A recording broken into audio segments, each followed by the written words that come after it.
మరి ఈరోజు కర్లపాలెం తెలుగుదేశం పార్టీ అధ్యక్షులుగా షేక్ బాజీ గారిని నియమించడం మరి చాలా సంతోషంగా ఉంది. మరి బాపట్ల శాసనసభ్యులకి మన మైనార్టీ సోదరులందరూ కూడా శుభాకాంక్షలు తెలియజేసుకుంటున్నాం.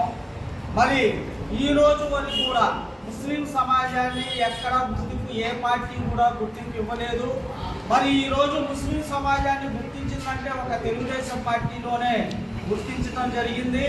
మరి తెలుగుదేశం పార్టీని ముస్లిం మైనార్టీ వర్గాలు అందరూ కూడా అండగా ఉండి జరగబోయే స్థానిక ఎన్నికల్లో మా సత్తా ఏదో చూపిస్తామని చెప్పి సభాముఖంగా తెలియజేస్తున్నాం.